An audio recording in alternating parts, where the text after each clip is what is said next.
Welcome to the Audio Babble, Leviticus Part 2.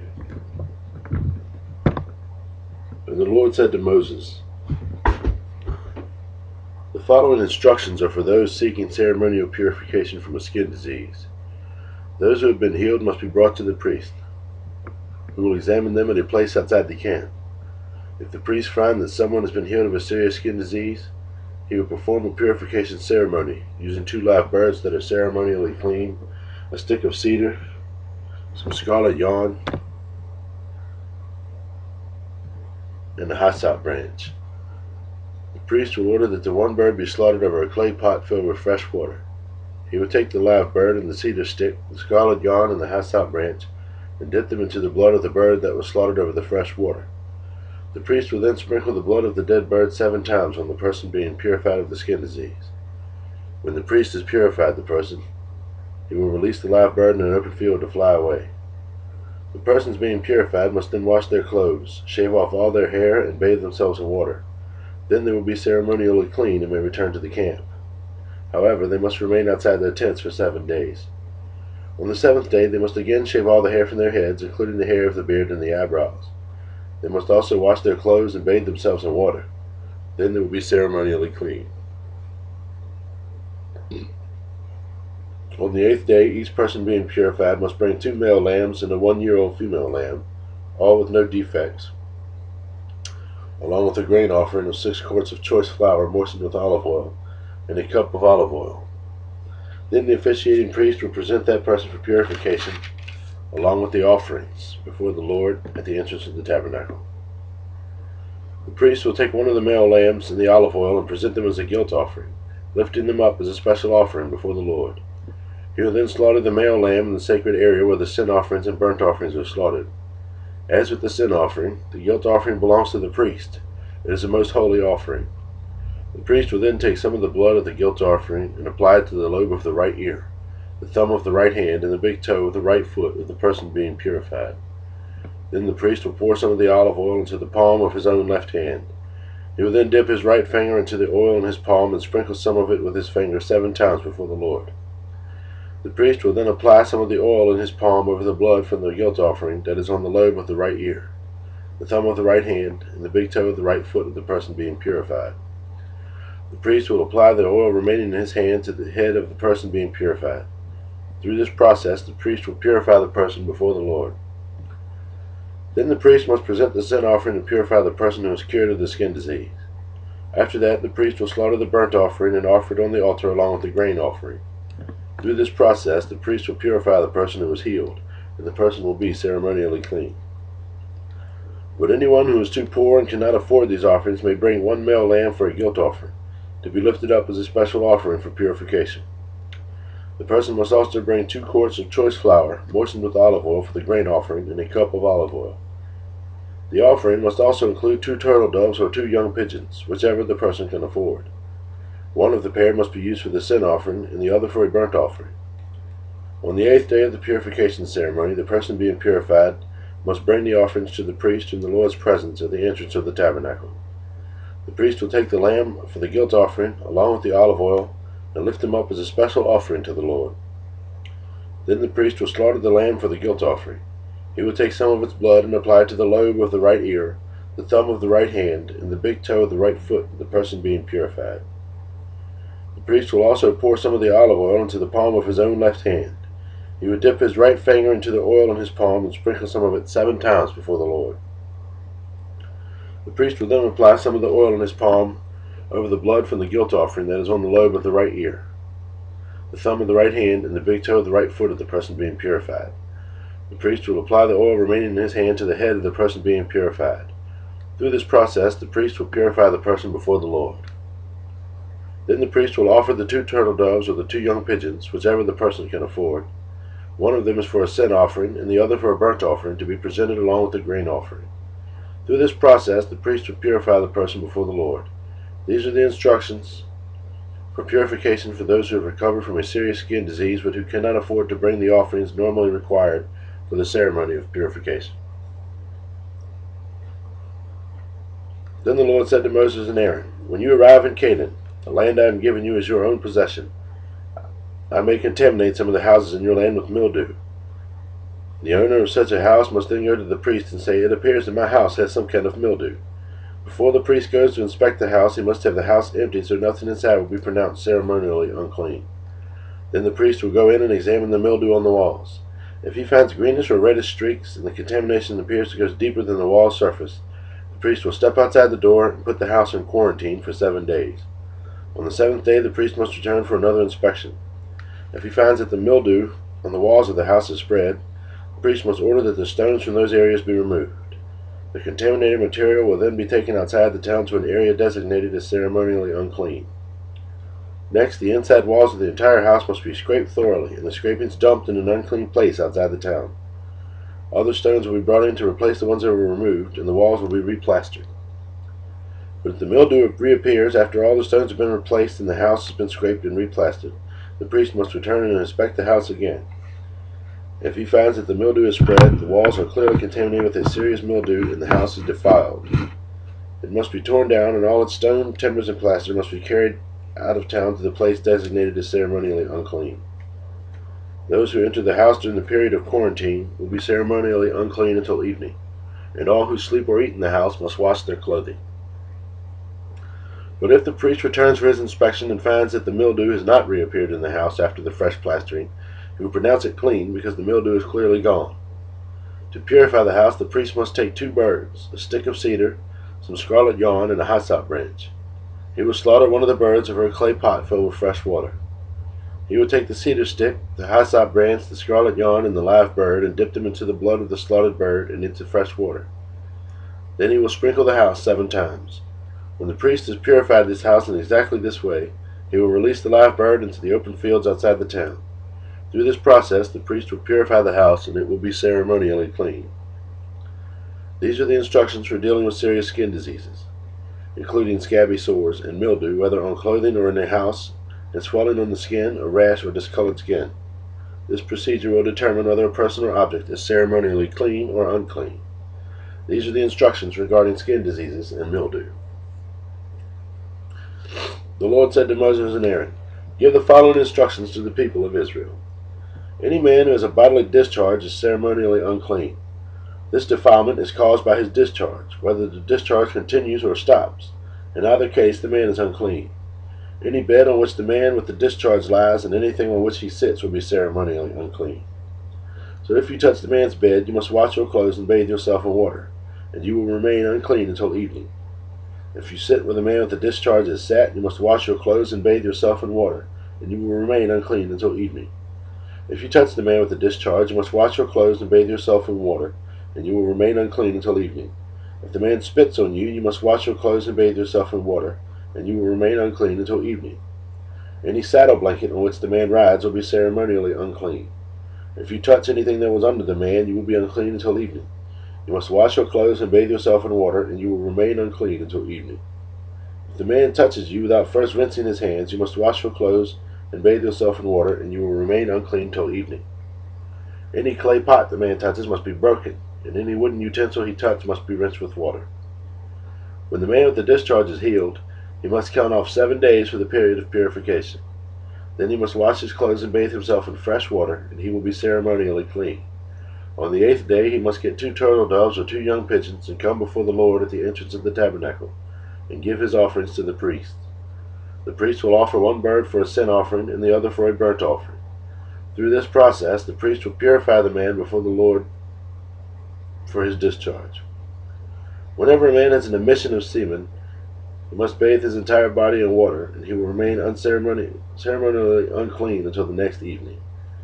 Any clothing or leather with semen on it must be washed in water, and it will remain unclean until evening.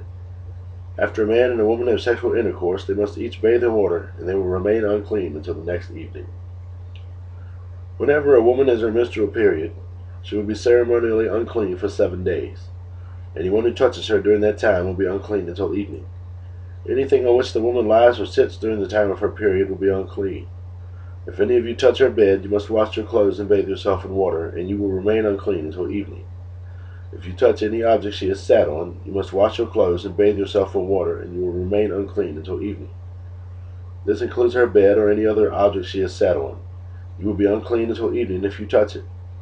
If a man has sexual intercourse with her and her blood touches him, her menstrual impurity will be transmitted to him. He will remain unclean for 7 days, and any bed on which he lies will be unclean. If a woman has a flow of blood for many days that is unrelated to her menstrual period, or if the blood continues beyond the normal period, she is ceremonially unclean. As during her menstrual period, the woman will be unclean as long as the discharge continues. Any bed she lies on and any object she sits on during that time will be unclean, just as during her normal menstrual period. If any of you touch these things, you will be ceremonially unclean. You must wash your clothes and bathe yourselves in water, and you will remain unclean until evening. When the woman's bleeding stops, she must count off 7 days. Then she will be ceremonially clean. On the 8th day, she must bring 2 turtle doves or 2 pigeons and present them to the priest at the entrance of the tabernacle. The priest will offer one for a sin offering and the other for a burnt offering. Through this process, the priest will purify her before the Lord for the ceremonial impurity caused by her bleeding. This is how you will guard the people of Israel from ceremonial uncleanness. Otherwise they would die, for their impurity would defile my tabernacle that stands among them. These are the instructions for dealing with anyone who has a bodily discharge, a man who is unclean because of an emission of semen, or a woman during her menstrual period. It applies to any man or woman who has a bodily discharge, and to a man who has sexual intercourse with a woman who is ceremonially unclean.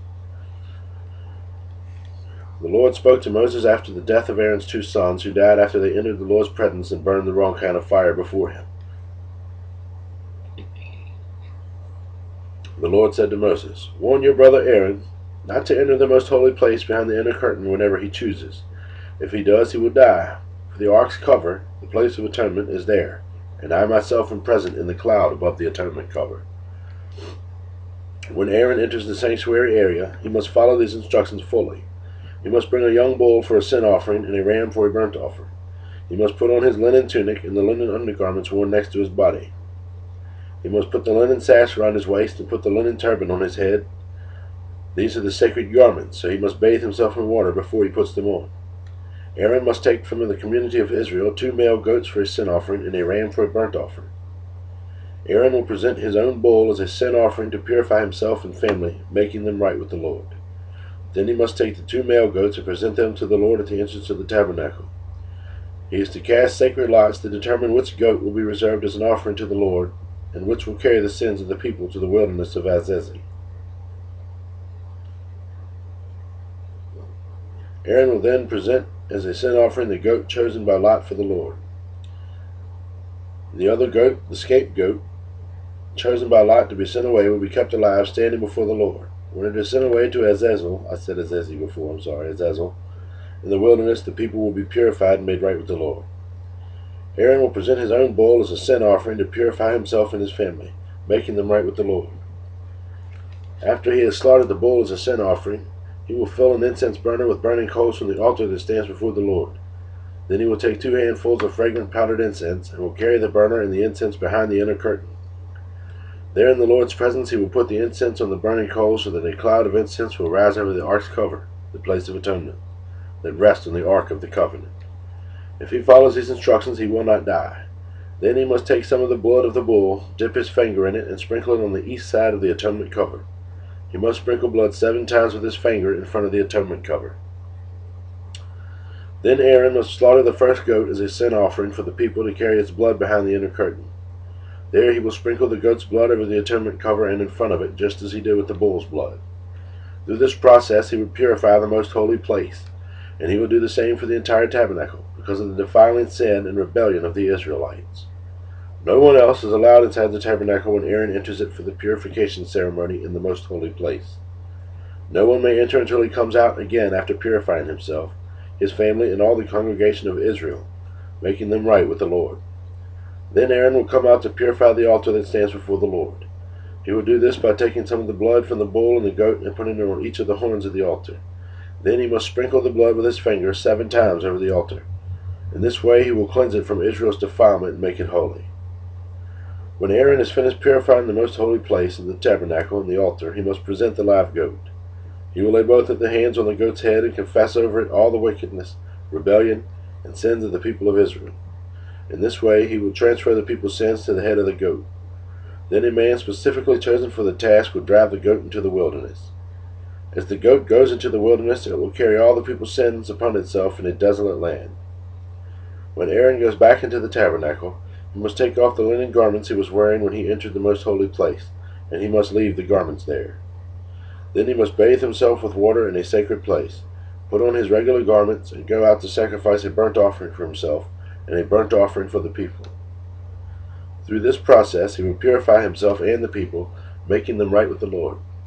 He must then burn all of the fat of the sin offering on the altar.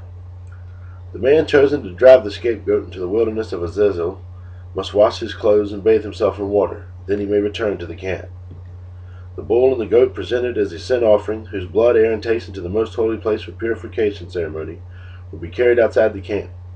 The animal's hides, internal organs, and dung are all to be burned. The man who burns them must wash his clothes and bathe himself in water before returning to the camp.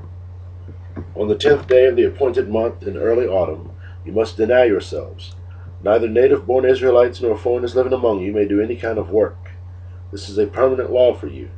On that day, offerings for purification will be made for you, and you will be purified in the Lord's presence from all your sins. It will be a Sabbath day of complete rest for you, and you must deny yourselves. This is a permanent law for you.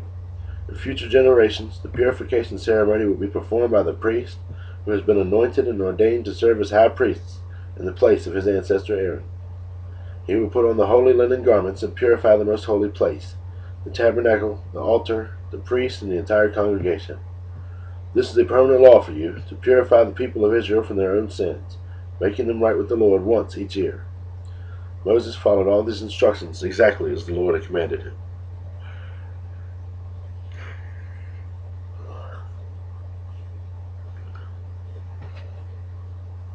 Then the Lord said to Moses, "Give the following instructions to Aaron and his sons and all the people of Israel.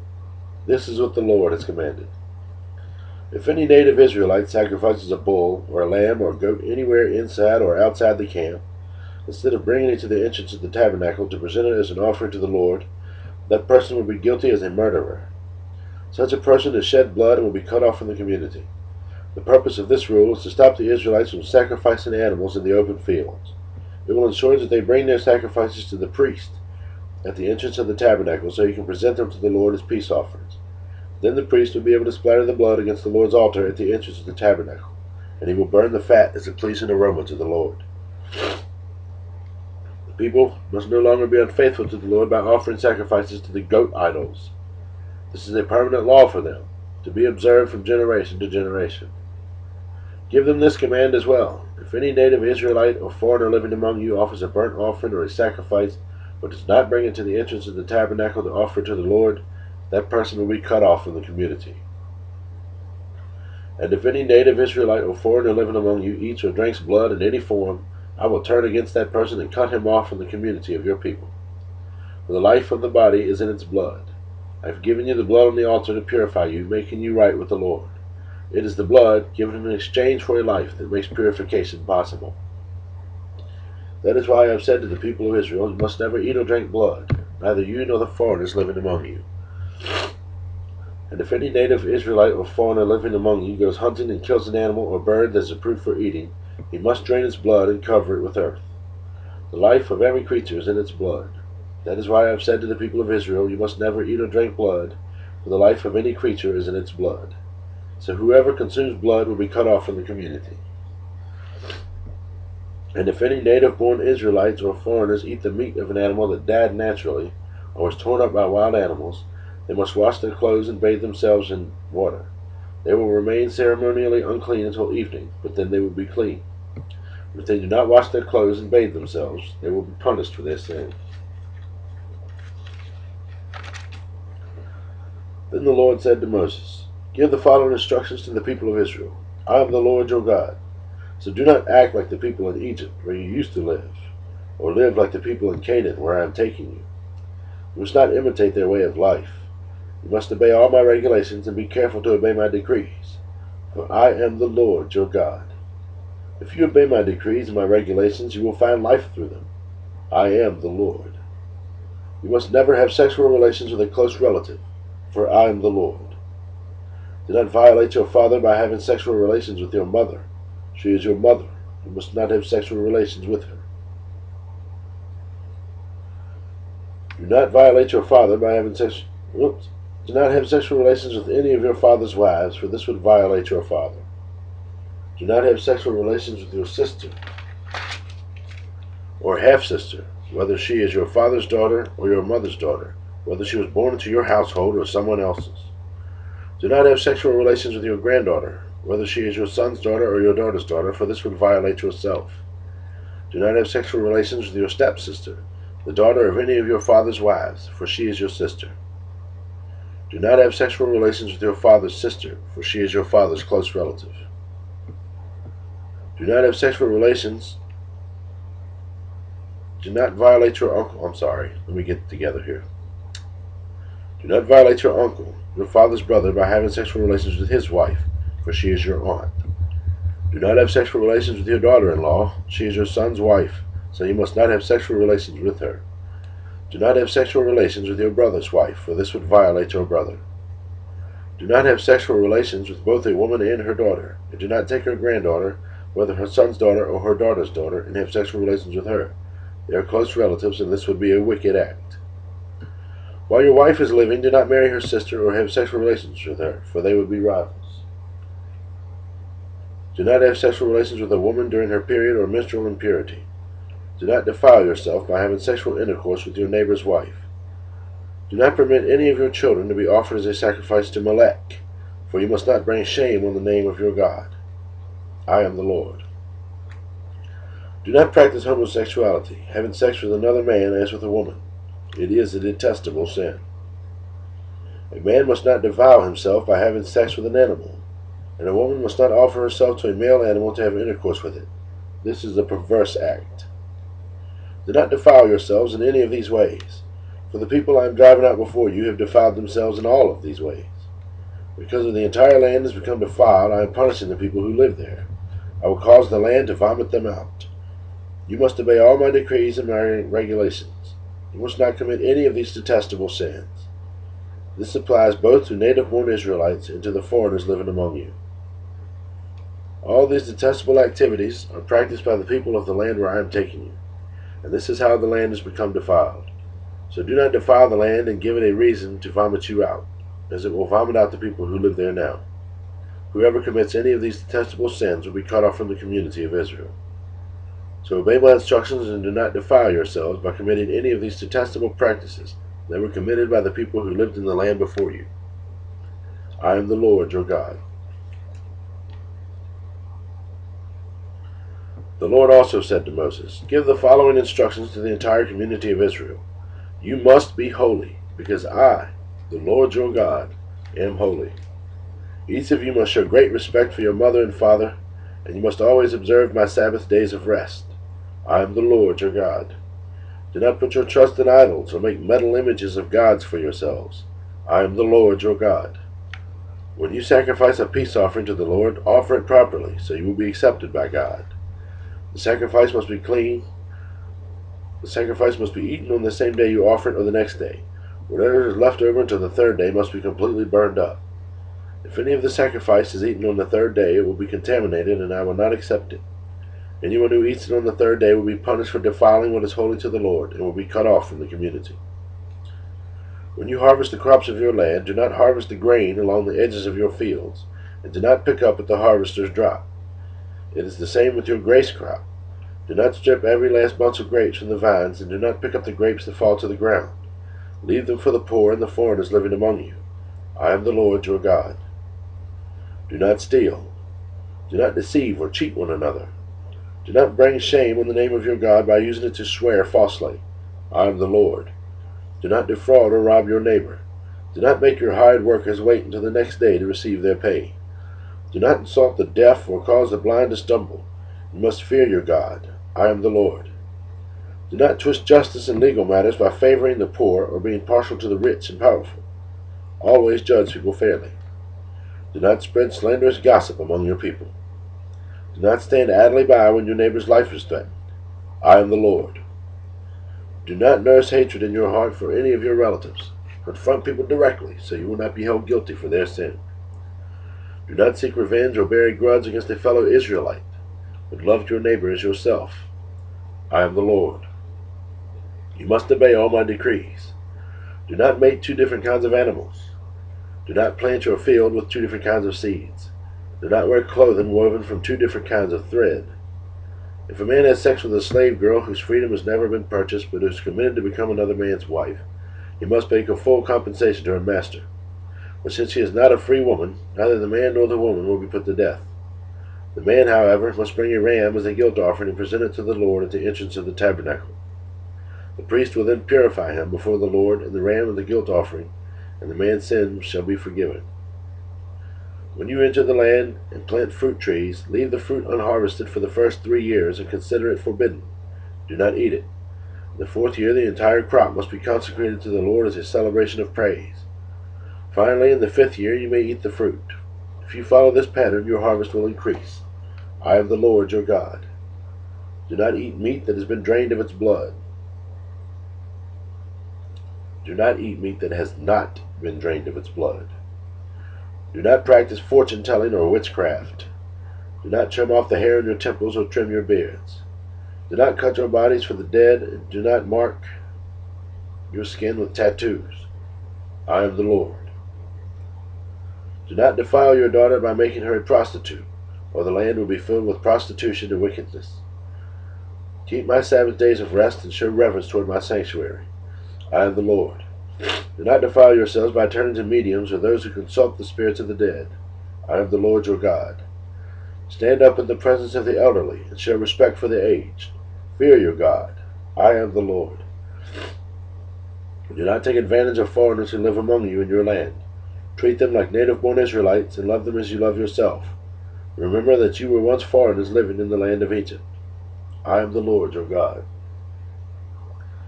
Do not use dishonest standards when measuring length, weight, or volume.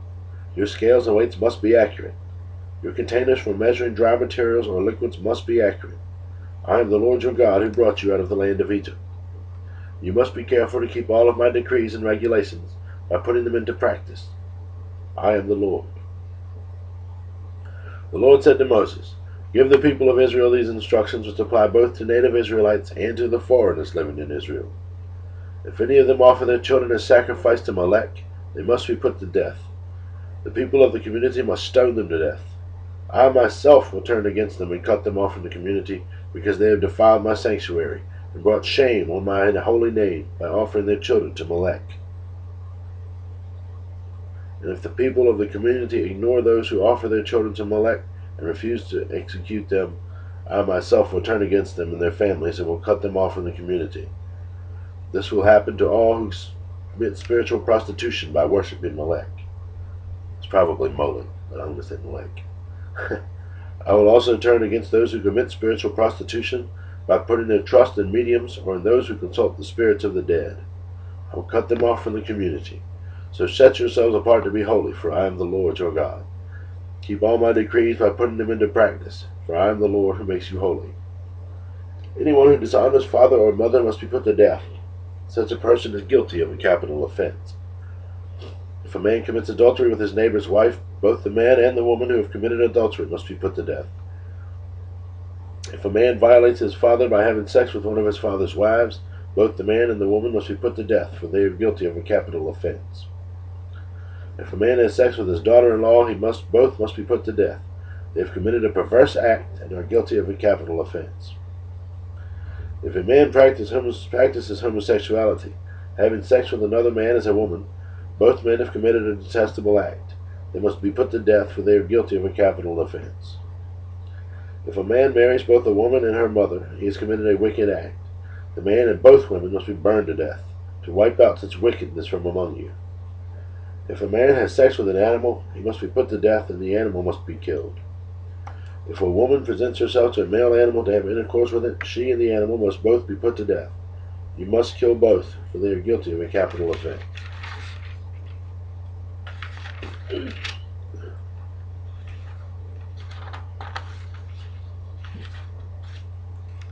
If a man marries his sister, the daughter of either his father or his mother, and they have sexual relations, it is a shameful disgrace. They must be publicly cut off from the community. Since the man has violated his sister, he will be punished for his sin. If a man has sexual relations with a woman during her menstrual period, both of them must be cut off from the community, for together they have exposed the source of her blood flow. Do not have sexual relations with your aunt, whether your mother's sister or your father's sister. They would dishonor a close relative. Both parties are guilty and will be punished for their sin. If a man has sex with his uncle's wife, he has violated his uncle. Both the man and woman will be punished for their sin, and they will die childless. If a man marries his brother's wife, it is an act of impurity. He has violated his brother, and the guilty couple will remain childless. You must keep all my decrees and regulations by putting them into practice. Otherwise, the land to which I am bringing you as your new home will vomit you out. Do not live according to the customs of the people I am driving out before you. It is because they do these shameful things that I detest them. But I have promised you, you will possess their land because I will give it to you as your possession, a land flowing with milk and honey. I am the Lord your God who has set you apart from all other people. You must therefore make a distinction between ceremonially clean and unclean animals, and between clean and unclean birds. You must not defile yourselves by eating any unclean animal or bird or creature that scurries along the ground. I have identified them as being unclean for you. You must be holy because I, the Lord, am holy. I have set you apart from all the other people to be my very own. Men and women among you who act as mediums, who consult the spirits of the dead, must be put to death by stoning. They are guilty of a capital offense. The Lord said to Moses, "Give the following instructions to the priests, the descendants of Aaron. A priest must not make himself ceremonially unclean by touching the dead body of a relative. The only exceptions are his closest relatives, his mother or father, son or daughter, brother, or his virgin sister, who depends on him because she has no husband. But a priest must not defile himself and make himself unclean for someone who is related to him only by marriage. The priests must not shave their heads or trim their beards or cut their bodies. They must be set apart as holy to their God. They must never bring shame on the name of God. They must be holy, for they are the ones who present the special gifts to the Lord, gifts of food for their God. Priests may not marry a woman defiled by prostitution, and they may not marry a woman who is divorced from her husband, for the priests are set apart as holy to their God. You must treat them as holy because they offer up food to your God. You must consider them holy because I, the Lord, am holy, and I make you holy. If a priest's daughter defiles herself by becoming a prostitute, she also defiles her father's holiness, and she must be burned to death. The high priest has the highest rank of all the priests. The anointing oil has been poured on his head, and he has been ordained to wear the priestly garments. He must never leave his hair uncombed or tear his clothing. He must not defile himself by going near a dead body. He may not make himself ceremonially unclean even for his father or mother. He must not defile the sanctuary of his God by leaving it to attend a dead person, for he has been made holy by the anointing oil of his God. I am the Lord. The high priest may marry only a virgin. He may not marry a widow, a woman who is divorced, or a woman who has defiled herself by prostitution. She must be a virgin from his own clan, so that he will not dishonor his descendants among his clan, for I am the Lord who makes them holy. Then the Lord said to Moses, "Give the following instructions to Aaron. In all future generations, none of your descendants who has any defect will qualify to offer food to his God. No one who has a defect qualities, whether he is blind, lame, disfigured, or deformed, or has a broken foot or arm, or is hunchbacked or dwarfed, or has a defective eye, or skin sores, or moles, or damaged testicles. No descendant of Aaron who has a defect may approach the altar to present special gifts to the Lord. Since he has a defect, he may not approach the altar to offer food to his God. However, he may eat from the food offered to God, including the holy offerings and the most holy offerings. Yet because of his physical defect, he may not enter the room behind the inner curtain, or approach the altar, for this would defile my holy place. I am the Lord who makes them holy." So Moses gave these instructions to Aaron and his sons and to all the Israelites. The Lord said to Moses, "Tell Aaron and his sons to be very careful with the sacred gifts that the Israelites set apart for me, so they do not bring shame on my holy name. I am the Lord. Give them the following instructions. In all future generations, if any of your descendants is ceremonially unclean when he approaches the sacred offerings that the people of Israel consecrate to the Lord, he must be cut off from my presence. I am the Lord. If any of Aaron's descendants has a skin disease or any kind of discharge that makes him ceremonially unclean, he may not eat from the sacred offerings until he has been pronounced clean. He also becomes unclean by touching a corpse, or by having an emission of semen, or by touching a small animal that is unclean, or by touching someone who is ceremonially unclean for any reason. The man who is defiled in any of these ways will remain unclean until evening. He may not eat from the sacred offerings until he has bathed himself in water. When the sun goes down, he will be ceremonially clean again, and may eat from the sacred offerings, for this is his food. He may not eat an animal that has died a natural death or has been torn apart by wild animals, for this would defile him. I am the Lord. The priest must follow my instructions carefully, otherwise they will be punished for their sin and will die for violating my instructions. I am the Lord who makes them holy. No one outside a priest's family may eat the sacred offerings. Even guests and hired workers in a priest's home are not allowed to eat them. However, if the priest buys a slave for himself, the slave may eat from the sacred offerings, and if his slaves have children, they may also share his food. If a priest's daughter marries someone outside the priestly family, she may no longer eat the sacred offerings. But if she becomes a widow or is divorced and has no children to support her, and she returns to live in her father's home as in her youth, she may eat her father's food again. Otherwise, no one outside a priest's family may eat the sacred offerings. Any such person who eats the sacred offerings without realizing it must pay the priest for the amount eaten, plus an additional 20%. The priest must not let the Israelites defile the sacred offerings brought to the Lord by allowing unauthorized people to eat them. This would bring guilt upon them and require them to pay compensation. I am the Lord who makes them holy.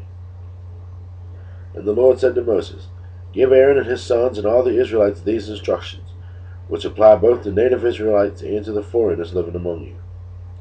If you present a gift as a burnt offering to the Lord, whether it is to fulfill a vow or as a voluntary offering, you will be accepted only if your offering is a male animal with no defects.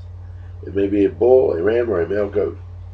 Do not present an animal with defects, because the Lord will not accept it on your behalf. If you present a peace offering to the Lord from the herd or the flock, whether it is to fulfill a vow or as a voluntary offering, you must offer a perfect animal. It may have no defect of any kind. You must not offer an animal that is blind, crippled, or injured, or that has an oozing sore, a skin sore, or scabs. Such animals must never be offered on the altar as special gifts to the Lord. If a bull or lamb has a leg that is too long or too short, it may be offered as a voluntary offering, but it may not be offered to fulfill a vow. If an animal has damaged testicles or is castrated, you may not offer it to the Lord. You must never do this in your own land, and you must not accept such an animal from foreigners and then offer it as a sacrifice to your God. Such animals will not be accepted on your behalf, for they are mutilated or defective. And the Lord said to Moses, When a calf or lamb or goat is born, it must be left with its mother for 7 days. From the 8th day on, it will be acceptable as a special gift to the Lord. But you must not slaughter a mother animal and her offspring on the same day, whether from the herd or the flock. When you bring a thanksgiving offering to the Lord, sacrifice it properly, so you will be accepted. Eat the entire sacrificial animal on the day it is presented. Do not leave any of it until the next morning. I am the Lord. You must faithfully keep all my commands by putting them into practice, for I am the Lord. Do not bring shame on my holy name, for I will display my holiness among the people of Israel. I am the Lord who makes you holy. It was I who rescued you from the land of Egypt, that I might be your God. I am the Lord. The Lord said to Moses, Give the following instructions to the people of Israel. These are the Lord's appointed festivals, which you are to proclaim as official days for your holy assembly. You have 6 days each week for your ordinary work. The 7th day is a Sabbath day of complete rest, an official day for the holy assembly. It is the Lord's Sabbath day, and it must be observed wherever you live. In addition to the Sabbath, these are the Lord's appointed festivals, the official days for the holy assembly that are to be celebrated at the proper times each year. The Lord's Passover begins at sundown on the 14th day of the first month. On the next day, the 15th day of the month, you must begin celebrating the festival of unleavened bread. The festival to the Lord continues for the 7 days, and during that time, the bread you eat must be made without yeast. On the first day of the festival, all the people must stop their ordinary work and observe an official day for a holy assembly. For 7 days, you must present special gifts to the Lord. On the 7th day, the people must again stop all their ordinary work to observe an official day for the holy assembly. Then the Lord said to Moses, Give the following instructions to the people of Israel. When you enter the land I am giving you, and you harvest its first crops, bring the priest a bundle of grain from the first cutting of your grain harvest. On the day after the Sabbath, the priest will lift it up before the Lord so it may be accepted on your behalf. On that same day, you must sacrifice a 1-year-old male lamb with no defects as a burnt offering to the Lord. With it, you must present a grain offering consisting of 4 quarts of choice flour moistened with olive oil. It will be a special gift, a pleasing aroma to the Lord. You must also offer 1 quart of wine as a liquid offering. Do not eat any bread or roasted grain or fresh kernels on that day until you bring this offering to your God. This is a permanent law for you, and it must be observed from generation to generation, wherever you live. From the day after the Sabbath, the day you bring the bundle of grain to be lifted up as a special offering, count off 7 full weeks. Keep counting until the day after the 7th Sabbath, 50 days later. Then present an offering of new grain to the Lord. From wherever you live, bring 2 loaves of bread to be lifted up before the Lord as a special offering. Make these loaves from 4 quarts of choice flour and bake them with yeast. They will be an offering to the Lord from the first of your crops. Along with the bread, present 7 1-year-old male lambs with no defects, 1 young bull, and 2 rams as burnt offerings to the Lord. These burnt offerings, together with the grain offerings and liquid offerings, will be a special gift, a pleasing aroma to the Lord. Then you must offer 1 male goat as a sin offering and 1 2-year-old male lambs as a peace offering. The priest will lift up the 2 lambs as a special offering to the Lord, together with the loaves representing the first of your crops. These offerings, which are holy to the Lord, belong to the priests. The same day will be proclaimed an official day for the Holy Assembly, a day on which you do no ordinary work. This is a permanent law for you, and it must be observed from generation to generation, wherever you live. When you harvest the crops of your land, do not harvest the grain along the edges of your fields. Do not pick up what the harvesters drop. Leave it for the poor and the foreigners living among you. I am the Lord your God. The Lord said to Moses, "Give the following instructions to the people of Israel. On the first day of the appointed month in early autumn, you are to observe a day of complete rest. It will be an official day for Holy Assembly, a day commemorated with loud blasts of a trumpet. You must not do ordinary work on that day. Instead, you are to present special gifts to the Lord." Then the Lord said to Moses, "Be careful to celebrate the Day of Atonement on the 10th day of the same month, 9 days after the Festival of Trumpets. You must observe it as an official day for Holy Assembly, a day to deny yourselves and present special gifts to the Lord. Do no work during the entire day because of the first day of atonement, when offerings of purification are made for you, making you right with the Lord your God. All who do not deny themselves that day will be cut off from God's people, and I will destroy anyone among you who does any work on that day. You must not do any work at all. This is a permanent law for you, and it must be observed from generation to generation wherever you live. This will be a Sabbath day of complete rest for you, and on that day you must deny yourselves. This day of rest will begin at sundown on the 9th day of the month and extended until sundown on the 10th day.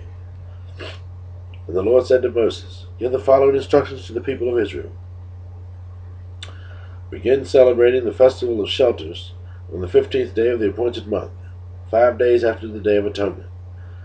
This festival to the Lord will last for 7 days. On the first day of the festival you must proclaim an official day for Holy Assembly, when you do no ordinary work.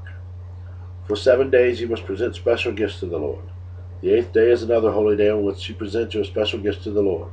This will be a solemn occasion, and no ordinary work may be done on that day. These are the Lord's appointed festivals. Celebrate them each year as official days for Holy Assembly by presenting special gifts to the Lord. Burnt offerings, grain offerings, sacrifices, and liquid offerings, each on its proper day. These festivals must be observed in addition to the Lord's regular Sabbath days, and the offerings are in addition to your personal gifts, the offerings you give to fulfill your vows, and the voluntary offerings you present to the Lord. Remember that this 7-day festival to the Lord, the Festival of Shelters, begins on the 15th day of the appointed month. After you have harvested all the produce of the land, the 1st and 8th day of the festival will be days of complete rest. On the first day, gather branches from magnificent trees, palm fronds, boughs from leafy trees, and willows that grow by the streams. Then celebrate with joy before the Lord your God for 7 days. You must observe this festival to the Lord for 7 days every year. This is a permanent law for you, and it must be observed in the appointed month, from generation to generation. For 7 days you must live outside in little shelters. All native-born Israelites must live in shelters. This will remind each new generation of Israelites that I made their ancestors live in shelters when I rescued them from the land of Egypt. I am the Lord your God. So Moses gave the Israelites these instructions regarding the annual festivals of the Lord.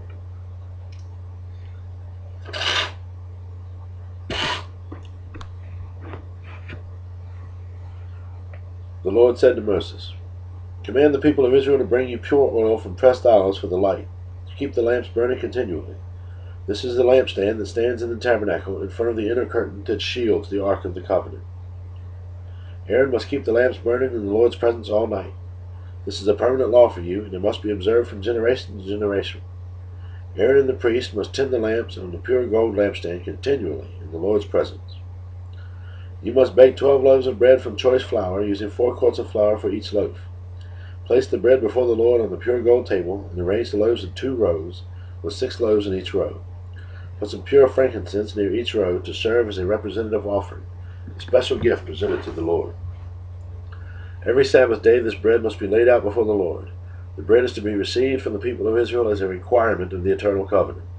The loaves of bread will belong to Aaron and his descendants, who must eat them in the sacred place, for they are most holy. It is the permanent right of any of the priests to claim the portion of the special gifts presented to the Lord."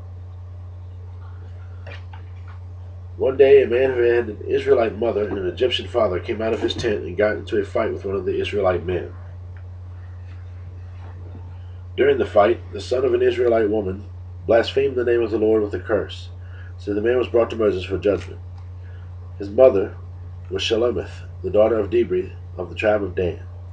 They kept the man in custody until the Lord's will in the matter should come clear to them. Then the Lord said to Moses, "Take the blasphemer outside the camp, and tell all those who heard their curse to lay their hands on his head. Then let the entire community stone him to death. Say to the people of Israel, those who curse their God will be punished for their sin. Anyone who blasphemes the name of the Lord must be stoned to death by the whole community of Israel. Any native-born Israelite or foreigner among you who blasphemes the name of the Lord must be put to death. Anyone who takes another person's life must be put to death. Anyone who kills another person's animal must pay for it in full, a live animal for the animal that was killed. Anyone who injures another person must be dealt with according to the injury inflicted, a fracture for a fracture, an eye for an eye, a tooth for a tooth. Whatever anyone does to injure another person must be paid back in kind. Whoever kills an animal must pay for it in full, but whoever kills another person must be put to death. This same standard applies both to native-born Israelites and to the foreigners living among you. I am the Lord your God." After Moses gave all these instructions to the Israelites, they took the blasphemer outside the camp and stoned him to death. The Israelites did just as the Lord had commanded Moses.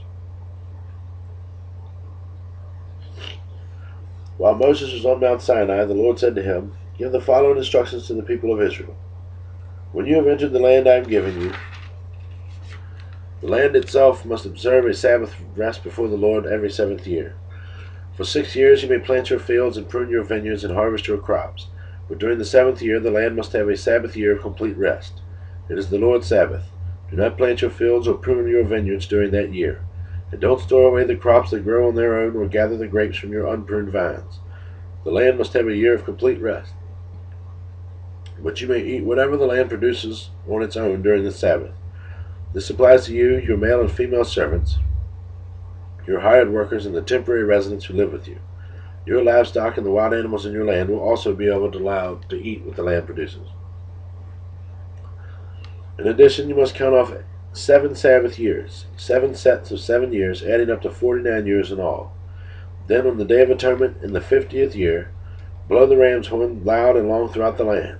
Set this year apart as holy, a time to proclaim freedom throughout the land for all who live there. It will be a jubilee year for you, when each of you must return to the land that belonged to your ancestors and return to your own clan. The 50th year will be a jubilee for you. During that year you must not plant your fields or store away any crops that grow on their own, and don't gather the grapes from your unpruned vines. It will be a jubilee year for you, and you must keep it holy. But you may eat whatever the land produces on its own. In the year of the Jubilee, each of you may return to the land that belonged to your ancestors. When you make an agreement with your neighbor to buy or sell property, you must not take advantage of each other. When you buy land from your neighbor, the price you pay must be based on the number of years since the last Jubilee. The seller must set the price by taking into account the number of years remaining until the next year of Jubilee. The more years until the next Jubilee, the higher the price. The fewer years, the lower the price. After all, the person selling the land is actually selling you a certain number of harvests. Show your fear of God by not taking advantage of each other. I am the Lord your God. If you want to live securely in the land, follow my decrees and obey my regulations. Then the land will yield large crops, and you will eat your fill and live securely in it. But you might ask, what will we eat during the 7th year, since we are not allowed to plant or harvest crops that year? Be assured that I will send my blessing for you in the 6th year, so the land will produce a crop large enough for 3 years. When you plant your fields in the 8th year, you will still be eating from the large crop in the 6th year. In fact, you will still be eating from the large crop when the new crop is harvested in the 9th year.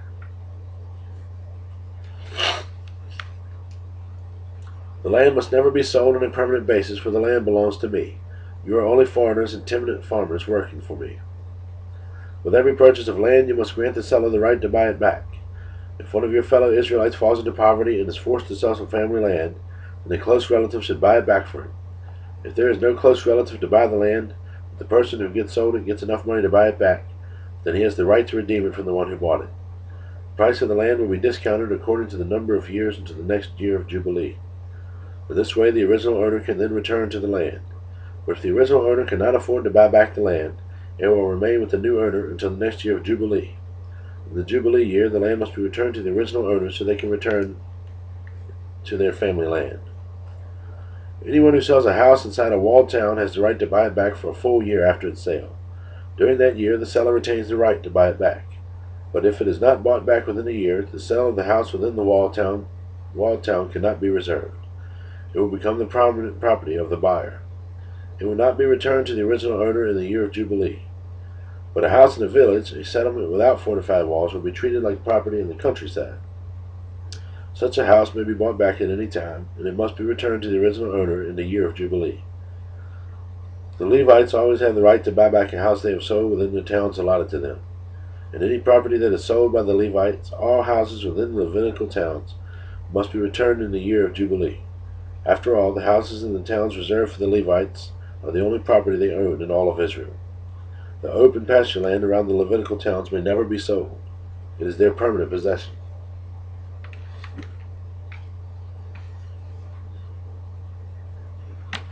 If one of your fellow Israelites falls into poverty and he cannot support himself, support him, as you would a foreigner or a temporary resident, and allow him to live with you. Do not charge interest or make a profit at his expense. Instead, show your fear of God by letting him live with you as your relative. Remember, do not charge interest on money you lend him or make a profit on the food you sell him. I am the Lord your God who brought you out of the land of Egypt to give you the land of Canaan and to be your God. If one of your fellow Israelites falls into poverty and is forced to sell himself to you, do not treat him as a slave. Treat him instead as a hired worker or as a temporary resident who lives with you, and he will serve you only until the year of Jubilee. At that time he and his children will no longer be obligated to you, and they will return to their clans and go back to the land originally allotted to their ancestors. The people of Israel are my servants, whom I brought out of the land of Egypt, so they must never be sold as slaves. Show your fear of God by not treating them harshly. However, you may purchase male and female slaves from among the nations around you. You may also purchase the children of temporary residents who live among you, including those who have been born in your land. You may treat them as your property, passing them on to your children as a permanent inheritance. You may treat them as slaves, but you must never treat your fellow Israelites this way. Suppose a foreigner or temporary resident becomes rich while living among you.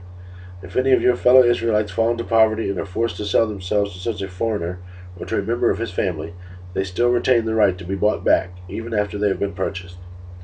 They may be bought back by a brother, an uncle, or a cousin. In fact, anyone from the extended family may buy them back. They may also redeem themselves if they have prospered. They will negotiate the price of their freedom with the person who bought them. The price will be based on the number of years from the time they were sold until the next year of Jubilee. Whatever it would cost to hire a worker for that period of time. If many years still remain until the Jubilee, they will repay the proper proportion of what they have received when they sold themselves. If only a few years remain until the year of Jubilee, they will repay a small amount for their redemption. The foreigner must treat them as workers hired on a yearly basis. You must not allow a foreigner to treat any of your fellow Israelites harshly. If any Israelites have not been bought back by the time the year of Jubilee arrives, they and their children must be set free at that time. For the people of Israel belong to me. They are my servants whom I brought out of the land of Egypt. I am the Lord your God.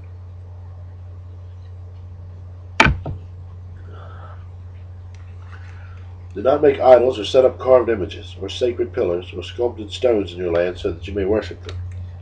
I am the Lord your God. You must keep my Sabbath days of rest and show reverence for my sanctuary. I am the Lord. If you follow my decrees and are careful to obey my commands, I will send you the seasonal rains. The lands will then yield its crops, and the trees of the field will produce their fruit. Your threshing season will overlap the grape harvest, and your grape harvest will overlap the season of planting grain. You will eat your fill and live securely in your own land. I will give you peace in the land, and you will be able to sleep with no cause for fear. I will rid the land of wild animals and keep your enemies out of your land. In fact, you will chase down your enemies and slaughter them with your swords. 5 of you will chase 100, and 100 of you will chase 10,000. All of your enemies will fall beneath your sword. I will look favorably upon you, making you fertile and multiplying your people, and I will fulfill my covenant with you. You will have such a surplus of crops that you will need to clear out the old grain to make room for the new harvest. I will live among you, and I will not despise you. I will walk among you, and I will be your God, and you will be my people. I am the Lord your God who brought you out of the land of Egypt, so that you would no longer be their slaves. I broke the yoke of slavery from your neck, so you can walk with your heads held high. However, if you do not listen to me or obey all these commands, and if you break my covenant by rejecting my decrees, treating my regulations with contempt, and refusing to obey my commands, I will punish you. I will bring sudden terrors upon you, wasting diseases and burning fevers that will cause your eyes to fall and your life to ebb away. Cause your eyes to fail and your life to ebb away. You will plant your crops in vain because your enemies will eat them. I will turn against you, and you will be defeated by your enemies. Those who hate you will rule over you, and you will run even when no one is chasing you. And if, in spite of all this, you still disobey me, I will punish you 7 times over for your sins. I will break your proud spirit by making the skies as unyielding as iron and the earth as hard as bronze. All your work will be for nothing, for your land will yield no crops and your trees will bear no fruit. If even then you remain hostile toward me and refuse to obey me, I will inflict disaster on you 7 times over your sins. I will send wild animals that will rob you of your children and destroy your livestock. Your numbers will dwindle and your roads will be deserted. And if you fail to learn the lesson and continue your hostility toward me, then I myself will be hostile towards you. I will personally strike you with calamity 7 times over for your sins. I will send armies against you to carry out the curse of the covenant you have broken. When you run to your towns for safety, I will send a plague to destroy you there, and you will be handed over to your enemies. I will destroy your food supply, so that 10 women will need only 1 oven to bake bread for their families. They will ration your food by weight, and though you have food to eat, you will not be satisfied. In spite of all this, you still refuse to listen. Still remain hostile toward me, then I will give full vent to my hostility. I myself will punish you 7 times over for your sins. Then you will eat the flesh of your own sons and daughters. I will destroy your pagan shrines and knock down your places of worship. I will leave your lifeless corpses piled on top of your lifeless idols, and I will despise you. I will make your cities desolate and destroy your places of pagan worship. I will take no pleasure in your offerings that should be a pleasing aroma to me. Yes, I myself will devastate your land, and your enemies who come to occupy it will be appalled at what they see. I will scatter you among the nations and bring out my sword against you. Your land will become desolate, and your cities will lie in ruins. Then at last the land will enjoy its neglected Sabbath years as it lies desolate, while you are in exile in the land of your enemies. Then the land will finally rest and enjoy the Sabbaths it missed.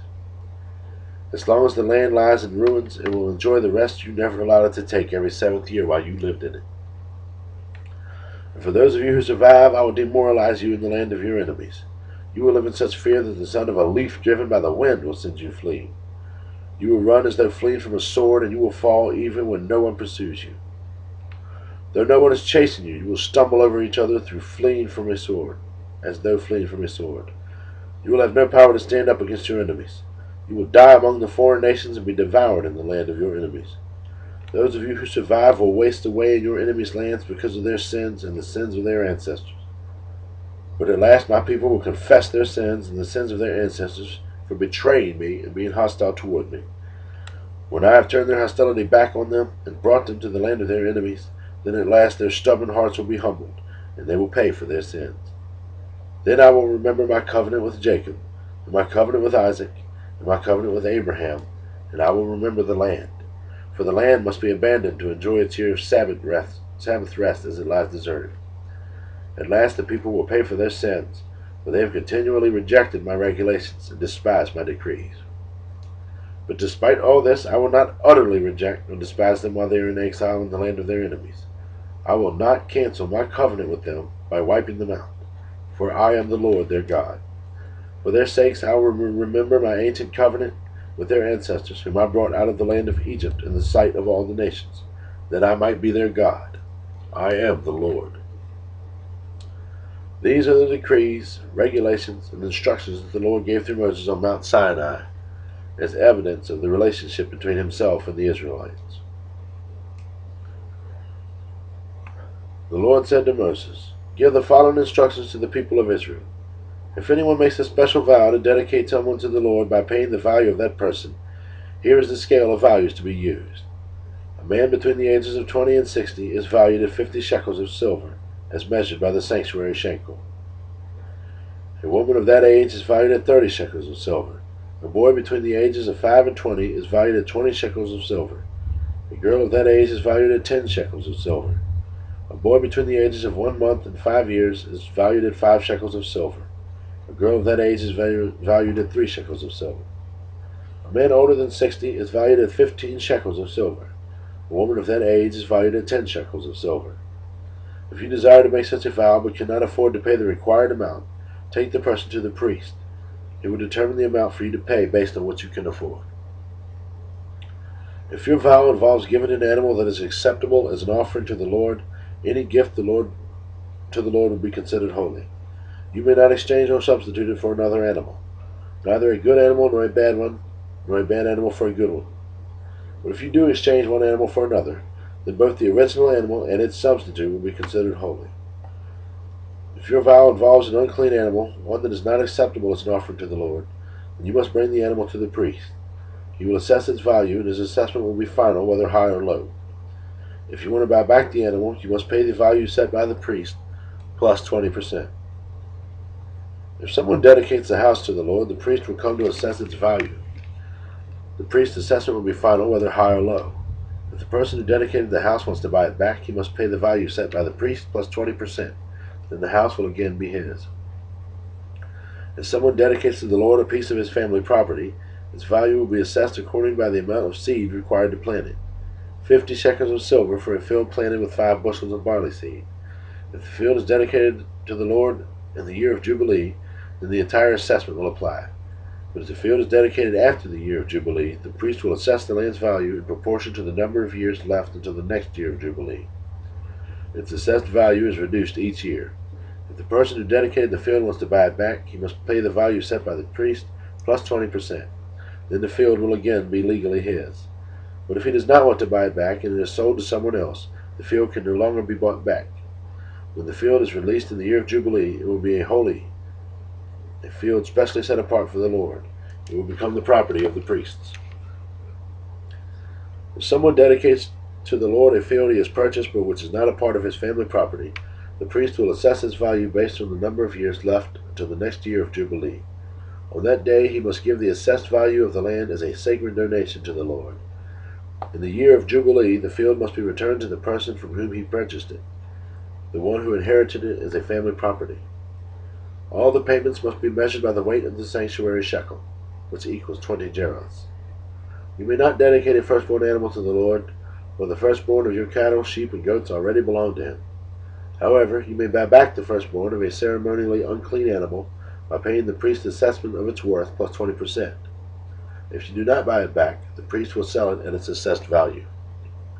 However, anything specially set apart for the Lord, whether a person, an animal, or family property, must never be sold or bought back. Anything devoted in this way has been set apart as holy, and it belongs to the Lord. No person specially set apart for the destruction may be bought back. Such a person must be put to death. 1/10 of the produce of the land, whether grain from the fields or fruit from the trees, belongs to the Lord, and you must be set apart to him as holy. If you want to buy back the Lord's tenth of the grain of fruit, you must pay its value plus 20%. Count off every 10th animal from your herds and flocks and set them apart for the Lord as holy. You may not pick and choose between good and bad animals, and you may not substitute one for another. But if you do exchange one animal for another, then both will be the original animal and its substitute will be considered holy and cannot be bought back. These are the commands that the Lord gave through Moses on Mount Sinai for the Israelites. Okay, so I did the introduction, and I believe I spoke in the middle of this video as well. But just to reiterate real quick, Leviticus basically rules and regulations. I mean, we have all those specific, just very specific rules for the sacrifices, and very important statements, such as it said that, basically blood is required. There can be no forgiveness of sins without the shedding of blood. There can be no remission of sins without the shedding of blood. I mean, that's a central theme here in these few books in the First Testament, and it's building up to Christ. I mean, once Christ was sacrificed, that was the end of this sacrificial system. It's a story I've told many times. Coming up in the Chronicles of Christ 3, we'll talk about that again if you're watching that series. But again, it just shows to the Israelites how important this stuff is to God, and that they're a holy nation, and He wants them to be holy, and that they have to go through all these rituals and to be holy. It's just so important that they're holy people. And we have the laws that everybody likes to talk about. People who try to disprove the Bible and stuff, they talk about, the laws in Leviticus. Everybody must be put to death. That you disobeying your father and mother, you must be put to death. What else? All the sexual rules. Don't have sex with your family. Don't have sex with animals. And you're probably thinking, well, what the heck? Who does that? Well, as a matter of fact, back then everybody was doing that. The land of Canaan, that God is leading the Israelites to right now. He keeps talking about I'm going to drive out the Hittites and the Perizzites and the Hivites and the Jebusites and the Canaanites and the Hittites. These people were doing that stuff in the land of Canaan, where the Israelites are on their way to now to take over the land. The people are doing all this stuff. They're having sex with each other. There's men having sex with men. I hate to be so frank about it, but there's men probably having sex with donkeys and cows, and women doing the same thing, and the people are, they're raping each other and doing horrible things like that, and they're worshiping these false idols, and they're sacrificing their children to Molech. Horrible, horrible things. That's why God is wiping these people out. He's taking the Israelites to the land of Canaan, and He's going to wipe the people of Canaan out. That's what He's telling them, and this is why, because they're just doing these terrible things. Some of these laws that you're just like, you may read them now, in modern day America, and think, like, that's just whack. What the hell are they talking about? But back then, it's 5,000 years ago. This is the crazy things that people were doing. Yeah. So that's why some of these laws just seem to be so weird. And some of the other ones, like honor your father and mother, and you're like, well, that's kind of harsh to be put to death. I mean, but these are holy people. God is living in these people's presence. God is literally, that's why they built this tabernacle, and they're a nation of priests, because He's literally there. God is, He's sitting there. He's hovering over that Ark of the Covenant that He was talking about, that Aaron just can't go back there anytime he wants. Behind the curtain, He's there. So obviously God is holy. I mean, so He can't be living amongst these Israelites if they're doing, just terrible things. If they're smacking their moms and dads around and not obeying them and cheating them out of money and stuff, it just cannot happen. So you hear some of these laws and you're thinking, man, that's a harsh penalty. This Bible is crazy. God lived there. You understand what I'm saying? This was God's house. So, it just makes sense. You think it said it's a permanent law. You must be put to death. Well, we're not stoning people now for disobeying their parents. Well, God lived with these people. He was literally right there. So the rules were very strict. The penalties were very harsh. It's not the same now. But that's it. Sacrificial system, we're leading up here in the first books of the Bible. That's so important to me. Here in the first books, all this sacrificial stuff is leading up to the sacrifice of Jesus Christ.